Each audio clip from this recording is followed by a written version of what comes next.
নমস্কার, আমি শেখর বি। আপনারা জানেন যে প্রতি মুহূর্তে নতুন নতুন তথ্য নিয়ে আপনাদের সামনে হাজির হয় এসটিভি বাংলা। আমার মনে হয় না যে এমন কোনো সাবজেক্ট নেই যেটা আমরা আস্তে আস্তে আপনাদের সামনে তুলে ধরছি না। এক নতুন নতুন তথ্য নিয়ে হাজির হচ্ছি, আর আজ আমরা হাজির হয়েছি আর একটা তথ্য নিয়ে। আমরা বাঁচতে গেলে কিছু গাইডলাইন মেনে চলতে হয়, কাউকে গুরু বলে মেনে চলতে হয়, কারোর পথ প্রদর্শক হতে হয়। সেরকমই আমরা কিন্তু এখন এই মুহূর্তে দেখতে পাচ্ছি বর্তমানে যে জ্যোতিষশাস্ত্র একটা সময় যা ছিল, ধীরে ধীরে ধীরে ধীরে সেটা কিন্তু আরো বড়ভাবে স্প্রেড হচ্ছে। আমরা কাগজ, টিভি বা বিভিন্ন মাধ্যম থেকে আমরা কিন্তু এই ধরনের তথ্য প্রচুর পাচ্ছি। আর মানুষের মধ্যে একটা কৌতূহল জাগে যে আমার সামনে কি আছে, আচ্ছা আমার বিয়েটা হবে তো, আমার বিয়েটা কবে হবে, আমি একটা চাকরি করতে চাইছি কবে পাবো, আচ্ছা আমার মিসেস যে বাড়িতে আছে সে অন্য কিছু করছে না তো। এই যে মানুষের মধ্যে একটা চিন্তা ভাবনা, এই যে একটা যেন সবসময় আতঙ্ক, সেই আতঙ্ক থেকে কিছুটা হলেও নিষ্কৃতি দেয় এই জ্যোতিষশাস্ত্র। আর আমরা কিন্তু এখন এই মুহূর্তে জ্যোতিষশাস্ত্রটাকে অনেকেই বিশ্বাস করে এগিয়ে চলেছি, কিন্তু আমরা জানি যে বিগত দিনেও ছিল, রাস্তা দিয়ে যখন আমরা হেঁটে যাই বা কোনো গাড়ি নিয়ে যাই, একটা কালো বিড়াল যখন কাটে আমরা কিন্তু দাঁড়িয়ে যাই। তো এটা যদি সঠিক হয়, তাহলে আমরা বড় হওয়ার পেছনে, এগিয়ে যাওয়ার পেছনে যে কোনো বাধা আসবে না, এটাও কিন্তু আমরা অস্বীকার করতে পারি না। তাই আজ আমরা যাকে আজ এই অনুষ্ঠানে পেয়েছি, তিনি হচ্ছেন ডাক্তার হৃদয় হালদার। নমস্কার। ওনার পরিচয়, উনি president of astrologer welfare association. আমরা শুনে হয়তো একটু ভাববো যে অ্যাস্ট্রোলজার ওয়েলফেয়ার অ্যাসোসিয়েশন, আমরা তো এর আগে কোনোদিন অ্যাস্ট্রোলজারদের অ্যাসোসিয়েশন শুনিনি, এটা কি ব্যাপার? হ্যাঁ, সেটাই আপনাদেরকে আজ শোনাবো যে আমরা যাই কিছু করি না কেন, তাদের একটা ছাতার মধ্যে আসা উচিত। তাই আজ যাকে আমরা পেয়েছি, তার মাধ্যম দিয়ে শুনবো যে এই যে উনি অ্যাসোসিয়েশনটা করেছেন, ওনার অ্যাকচুয়াল উদ্দেশ্যটা কি। নমস্কার। নমস্কার আপনাকেও, এবং অশেষ ধন্যবাদ এসটিভি চ্যানেলকে। এসটিভি বাংলা আমাদের এই অ্যাসোসিয়েশনের গুরুত্বপূর্ণ আমাদের যে কারণ, আমরা যে কি করতে চলেছি, সেই গুরুত্বপূর্ণ তথ্য আপনাদের সামনে তুলে ধরার জন্যে বিশেষভাবে ধন্যবাদ জ্ঞাপন করছি। আমরা যেটা করছি সেটা আমাদের উদ্দেশ্য হচ্ছে সারা ভারতবর্ষ জুড়ে বিগত কয়েক হাজার বছর ধরে এই শাস্ত্র, বেদ, বেদাঙ্গ, অ্যাস্ট্রোলজি, পামিস্ট্রি এবং বাস্তু, পৌরোহিত্য, এইগুলো সমাজকে প্রতিনিয়ত পথ দেখিয়ে যাচ্ছে এবং বিভিন্ন মানুষের পথ প্রদর্শক হয়ে দাঁড়িয়ে থাকে বিভিন্ন গুরু, আচার্য, তন্ত্রবিদ, জ্যোতিষবিদ, বাস্তুবিদ। কিন্তু দুর্ভাগ্যের বিষয় যেটা, আমি বিগত 13 বছর এই অ্যাস্ট্রোলজার, বাস্তু এইসব নিয়ে আমি প্র্যাকটিস করি, কিন্তু আমি কোনোদিন চেম্বার করিনি বা করার মতো সময় হয়নি, কারণ আমি ব্যবসায়ী কাজে বেশি ব্যস্ত থাকি। কিন্তু একটা জায়গাতে আমি আলোকপাত করলাম এবং আমার খুব চিন্তা হলো যে যেটা বহু বছর আগে করা উচিত ছিল বলে মনে হয়, সেই জায়গাটাই আমি এবং আমার সাথে বেশ কিছু আমার ম্যানেজমেন্ট কনসালটেন্ট বলতে পারেন, আমার পথ প্রদর্শক বলতে পারেন, আমাদের কোম্পানির যারা ম্যানেজমেন্ট কমিটি, এবং এছাড়া আমাদের ভারতবর্ষের সুপ্রিম কোর্টের বেশ কিছু নামী অ্যাডভোকেট এবং হাইকোর্টের, কলকাতা হাইকোর্টের বেশ কিছু অ্যাডভোকেট, এছাড়া বেশ কিছু শুভ বুদ্ধি সম্পন্ন গভর্নমেন্ট অফিসার, এবং আমাদের অনেকেই রয়েছেন যারা এইটার পক্ষপাতিত্ব, যে হ্যাঁ, যেখানে আমাদের ভারতবর্ষের সমস্ত কিছুর ইউনিয়ন রয়েছে, অ্যাসোসিয়েশন রয়েছে, সেখানে এত বড় একটা সংস্থা বা এত বড় একটা বিষয় যেটা প্রতিনিয়ত মানুষকে সহযোগিতা করে চলেছে, তারও একটা অ্যাসোসিয়েশন দরকার। কারণ এই অ্যাসোসিয়েশন যদি অনেক আগে হতো তাহলে অ্যাস্ট্রোলজি বা পুরোহিত্যের উপরে যে কোথাও না কোথাও সামান্য হলেও মান সম্মান অক্ষুণ্ণ হয়ে থাকে, সেটার কারণ কিন্তু অ্যাসোসিয়েশন না থাকা। যদি কোনো অ্যাসোসিয়েশন থাকতো তাহলে হয়তো, যেমন একটা মানুষ কখন একজন অ্যাস্ট্রোলজারের কাছে আসে, যখন সে সমস্ত দিক থেকে তার বুদ্ধি বা তার সমস্ত কিছু তার যখন কাজ করে না, তখন সে ভগবানের শরণাপন্ন হয়। ভগবানের সম্পূর্ণ শরণাপন্ন ডাইরেক্ট থেকে হতে পারে না, তার জন্য কোনো না কোনো মাধ্যম, কোনো পুরোহিত, কোনো পূজারী, কোনো তান্ত্রিক, কোনো অ্যাস্ট্রোলজার এর কাছেই যায়। সেই জায়গাতে যদি তাকে সঠিক পরামর্শ দেওয়া হয় তাহলে সে সঠিক পথে চলতে পারবে। তো এই জায়গাতে আমি অনুরোধ করব যে এই জায়গাটা সবারই দরকার, সমস্ত অ্যাস্ট্রোলজারদের দরকার। আর আমরা এই জায়গাটা থেকেই ভেবেছি এই যে একটা অসংগঠিত সংস্থা, এটাকে সংগঠিত করা, এটাই আমাদের উদ্দেশ্য। হৃদয়বাবু, একটা প্রশ্ন আমার যাচ্ছে যে আমরা এখন প্রায়শই দেখতে পাচ্ছি যে ইয়াং ছেলেমেয়েরা জ্যোতিষীতে আসছে, জ্যোতিষশাস্ত্রে আসছে। তো ইয়াং জেনারেশনরা কেন এই জ্যোতিষশাস্ত্রের উপরে এত আকর্ষণ আসছে? আজ থেকে 50 বছর আগে একটা কম বয়সের ছেলে হরিনাম করলে বলা হতো, এখন থেকে হরিনাম করছিস কেন, তোর এখনও বয়স হয়নি। সেটা সেই সময়কার যে একটা কালচার বা যেটা আমাদের ভুল বলতে পারেন। যেমন আমাদের এই ভুল থেকেই কিন্তু আজকে বলতে পারেন আমাদের সনাতনী ধর্মের এত বিভাজন। আমরা সনাতনী, আমরাই আমাদের ভুল থেকেই আজকে বিভিন্ন ধর্মের জন্ম হয়েছে। কেন? এই যে আমাদের বিভিন্ন রকমের ভুল থেকে হয়েছে। আজকের ডেটে আপনি ইস্কন থেকে শুরু করে মায়াপুরে যে কোনো অনুষ্ঠান থেকে শুরু করে বা যে কোনো জায়গায় যে কোনো সংস্থাতে দেখবেন সমস্ত ইয়ং ছেলেমেয়েরা এগিয়ে আসছে। তাদের জ্ঞান বলতে পারেন, তাদের ভালোবাসা বলতে পারেন, তাদের এটার প্রতি একটা আন্তরিক টান বলতে পারেন, যেটা এটা প্রকৃতিরই বলতে পারেন, ঈশ্বরেরই কৃপা বলতে পারেন। এখানে কি একটা প্রশ্ন করা যায় না যে শুধুমাত্র আন্তরিকতা ভালোবাসার বাইরেও যে একটা আর্থিক বা একটা কেরিয়ার জড়িয়ে আছে? 100 বার খুব দারুণ কথা বলেছেন। এই জায়গাতে একটা অর্থ অবশ্যই জড়িয়ে আছে এবং একটা কেরিয়ারও জড়িয়ে আছে। এবং তার থেকে বড় কথা কি, প্রত্যেকটা মানুষ চাই যাই আমরা কর্ম করি না কেন তার মধ্যে একটা আত্মসন্তুষ্টি দরকার। সেই আত্মসন্তুষ্টিটা কোথাও না কোথাও এই প্রফেশনের মধ্যে তারা পাচ্ছে। তারা একটা কর্ম করছে, কর্মের মাধ্যমে একটা সম্মান, সুনাম এবং অর্থ, এই যে তার একটা তাকে গর্বিত করে তুলছে। কারণ আজকের বর্তমান ইয়ং জেনারেশনকে আমাদের দেশের প্রধানমন্ত্রী পর্যন্ত এগিয়ে আসার জন্য আহ্বান করছে। কারণ যুবা সমাজই সব কিছু। যুবা সমাজ যদি কিছু ধরে সেটা কিন্তু একটা আলাদা পর্যায়ে সফলতা পায়। আচ্ছা, এখানে একটা প্রশ্ন আমি করতে চাই যে যারা জ্যোতিষশাস্ত্রে আসছে তাদের কি কোনো ক্রাইটেরিয়া মেনে জ্যোতিষশাস্ত্রে আসা উচিত না? যে যা পারলেই আমি জ্যোতিষশাস্ত্রে চলে আসলাম, তার মধ্যে মনে হয় অনেক ক্ষেত্রে কিছু কিছু খারাপ জিনিসও ঘটে যায়, তো সেক্ষেত্রে অনেক কিছু পালন করতে হয়, এরকম কিছু ব্যাপার আছে জ্যোতিষশাস্ত্রে? না স্যার, এখানে কোনো ক্রাইটেরিয়া বলে কিছু নেই বা কোনো পালন টালন বলে নেই।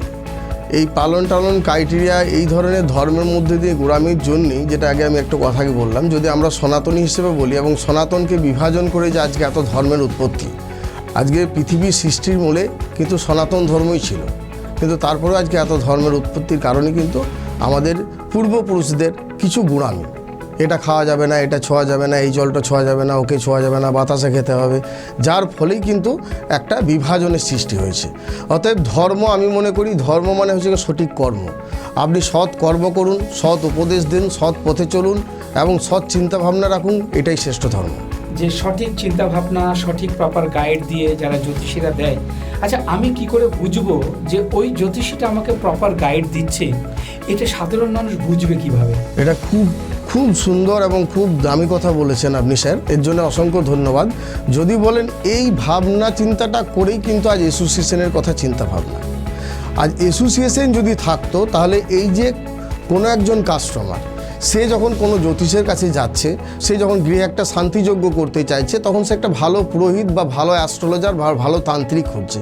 কিন্তু সে কি করে জানবে যে ভালো অ্যাস্ট্রোলজারকে বা ভালো তান্ত্রিককে, ভালো পুরোহিতকে? এবারে ঘটনাটা কী হয়েছে, মাঝে বেশ কিছু অ্যাস্ট্রোলজার বা জ্যোতিষ যারা হয়তো বাজার থেকে দুটো বই কিনে 2 মাস অধ্যয়ন করতে না করতে তারা অ্যাস্ট্রোলজির প্রেডিকশন করা শুরু করে দিয়েছে, যার ফলে ভুল হয়েছে। সেই ভুল থেকে মানুষের অবিশ্বাস জন্ম হয়েছে এবং সেইখান থেকে মিসগাইড হয়েছে। কিন্তু সেই জায়গাতে যদি কোনো রকম কোনো অ্যাসোসিয়েশন থাকতো বা সংগঠন থাকতো, তাহলে সংগঠন যখনই কোনো অ্যাস্ট্রোলজারকে অ্যাসোসিয়েশনে এন্ট্রি নেবে তার আগে তাকে প্রপার যাচাই করে নিত, এবং কোনো তন্ত্রবিদ সে কতটা তন্ত্র জানে তাকে প্রপার যাচাই করে নিতে পারতো। একজন পুরোহিত সে কতটা পূজা জানে, কি পদ্ধতি জানে, কি বিধি জানে, সেটা তাকে প্রপার জেনে নিতে পারতো। যার ফলে কী হতো, সেইখান থেকে যখন একটা মানুষ সেইখান থেকে সেই সুযোগ সুবিধা নিত, তখন সেই সুযোগ সুবিধার মধ্যে কিন্তু কোনো রকম কোনো ভয় বা চিটিং বা প্রতারণার কোনো জায়গা কিন্তু উভয় পক্ষই থাকতো না। অতএব এই অ্যাসোসিয়েশন যদি থাকে তাহলে উভয় পক্ষই কিন্তু সম্পূর্ণভাবে সেফ। মাত্র 300 টাকায় ছেলেমেয়ের বিয়ে, 300 টাকায় এই প্রথম আপনজন ম্যাট্রিমনি সুযোগ করে দিচ্ছে। আজই পাত্রপাত্রীর ফটো ও ডিটেলস পাঠান আমাদের হোয়াটসঅ্যাপ নাম্বারে। হোয়াটসঅ্যাপ নাম্বারটি হলো 8017739564 এই নাম্বারে। কলকাতার বুকে এই প্রথম জলের দরে জমি কিনুন আর নিজের স্বপ্নকে বাস্তবায়িত করুন। প্রতি কাঠা মাত্র 1,40,000 টাকা। আগে কাগজপত্র দেখে তারপরে টাকা দিন। মেট্রো স্টেশন থেকে 10 মিনিটের পথ। যোগাযোগ ভাষা ইকো ভিলেজ। ফোন নাম্বার 8100350795 অথবা 7439658547 এই নাম্বারে। আপনি আইনগত সমস্যায় ভুগছেন, সুরাহা পাচ্ছেন না, ট্যাক্স ফাইল করাতে চান, ট্যাক্স সংক্রান্ত যাবতীয় সমস্যার সমাধান পাবেন একমাত্র সুবিধাতে। সব সমস্যার সঠিক সমাধান পেতে আজই যোগাযোগ করুন 03325660029 এই নাম্বারে। সময় সকাল 11টা থেকে সন্ধ্যা 7টা পর্যন্ত। ভাগবত গীতা থেকে বলা হয়েছে কর্মই শ্রেষ্ঠ ধর্ম। তাহলে প্রত্যেক মানুষ কর্মযজ্ঞের মধ্যে আবদ্ধ, কর্মবন্ধন ছেড়ে কেউ মুক্তি পেতে পারে না। তাহলে আমার কর্ম যদি আমি নিজে করি সেটাতে যতটা ফল পাবো, আমি আমার কর্ম অন্য কেউ করলে ততটা ফল নিশ্চয়ই পাবো না। আমার মহামৃত্যুঞ্জয় কবচ দরকার, তা আমার হয়ে যদি কোনো একজন মহামৃত্যুঞ্জয় 3 লক্ষ বার জপ করেন, সেটাতে যত না আমি ইফেক্টেড, তার থেকে যদি আমি জপ করি 50,000, আমার মনে হয় সেটা বেশি ইফেক্টেড। কর্ম সবাই নিজে নিজে করলে তার মধ্যে ফল প্রাপ্তি বেশি।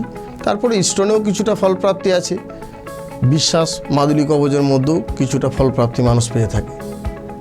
এই হচ্ছে ব্যাপার। আপনারা শুনলেন যে জ্যোতিষশাস্ত্রের মধ্যে অনেক কিছু আছে যেগুলো লুকিয়ে থাকে, আর লুকিয়ে থাকা জিনিসটাকে কিভাবে উন্মোচন করা যাবে, কিভাবে মানুষের মধ্যে স্প্রেড করবে, তার জন্য দরকার একটা অ্যাসোসিয়েশন।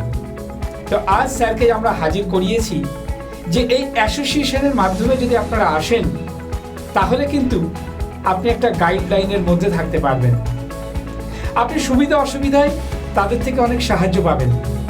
তো আমি এবারে শেষের দিকে আসি যে আপনার অ্যাসোসিয়েশনে যে সকল জ্যোতিষ বা তান্ত্রিকরা আসবে তারা কি কি সুরাহা পেতে পারে?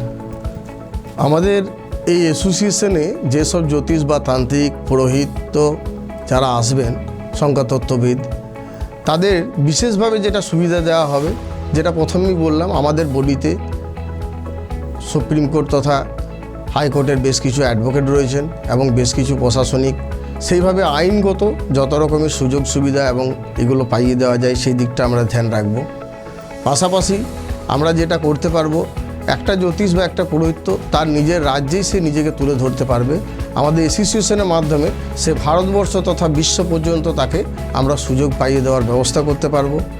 এবং যে কোনো জিনিস যতদিন অসংগঠিত থাকে তার মধ্যে অনেক ভুল ভ্রান্তি থাকে, তার জন্যে সমস্ত এই যে বিদ্য পণ্ডিত এদেরকে আমরা আহ্বান করব যে আপনারাও অ্যাসোসিয়েশনে আসুন, এগিয়ে আসুন, সবাই মিলে যে কাজটা করব।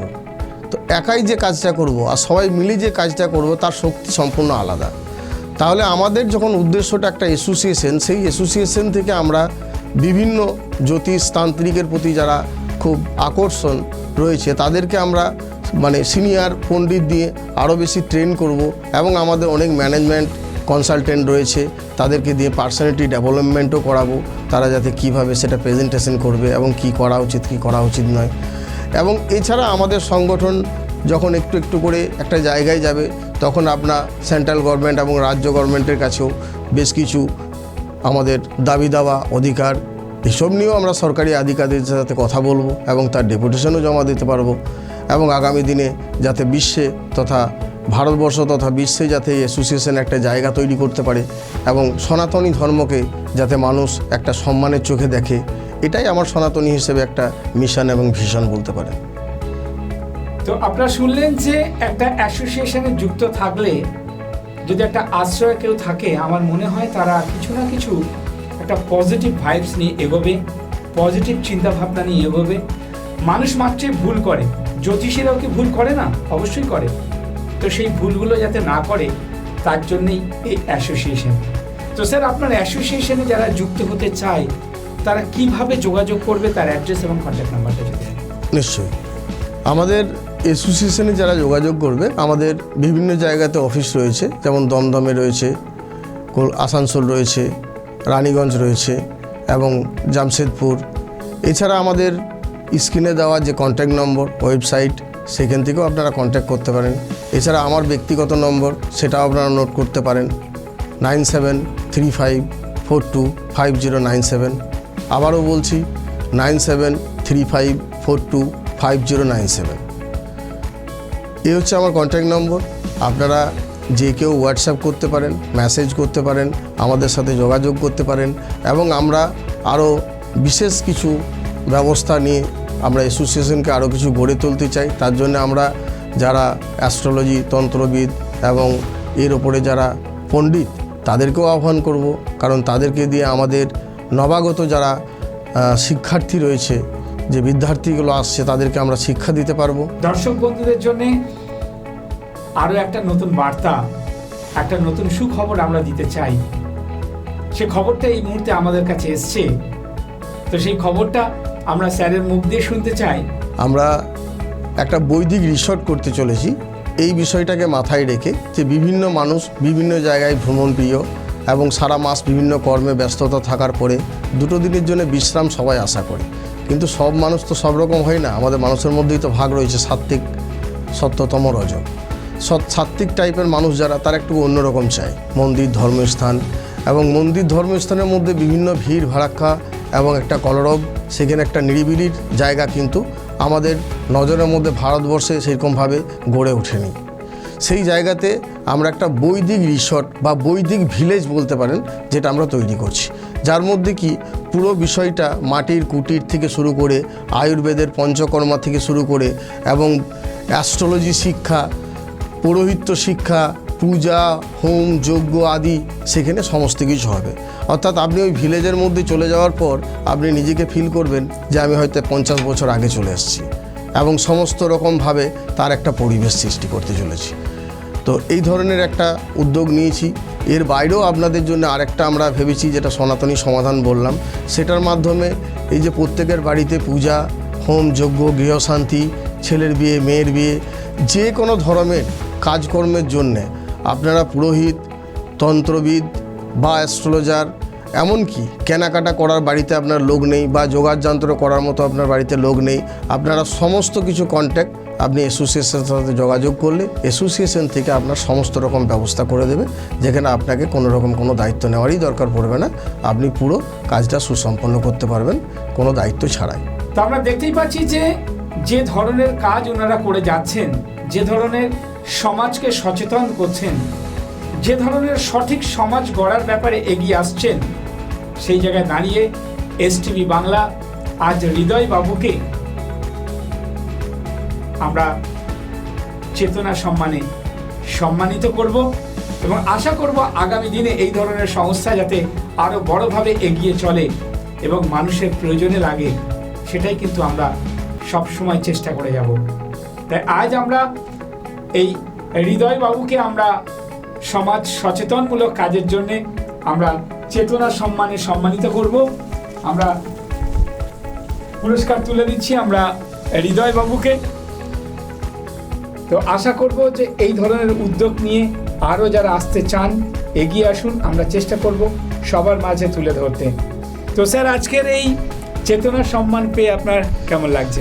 খুব ভালো লাগলো। চেতনা সম্মান পেয়ে অবশ্যই ভালো লেগেছে। তার সাথে ভালো লাগলো আপনাকে, আপনার মতো অভিজ্ঞ একজন সাংবাদিক, যা আপনিও সমাজ সেবার জন্য যেভাবে এইভাবে সাপোর্ট করছেন, আমাদের মতো মানুষকে চ্যানেলে একটা সুযোগ দিলেন যে দর্শক বন্ধুদের কাছে একটা এই বার্তা পৌঁছে দেওয়ার জন্য। এই জন্যও আপনাকে অশেষ অশেষ ধন্যবাদ শেখরবাবু। Thank you. এইভাবে আমরা একের পর এক অনুষ্ঠান নিয়ে হাজির হব এসটিভি বাংলায়, আর এই বার্তাটা সারা ভারতবর্ষে নয় সারা বিশ্বের দরবারে পৌঁছে দেবে এই এসটিভি বাংলায়।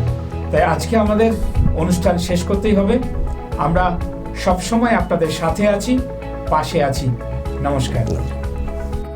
নিবেদন করছে এসটিভি বাংলা, সঠিক কথা সহজে বলা।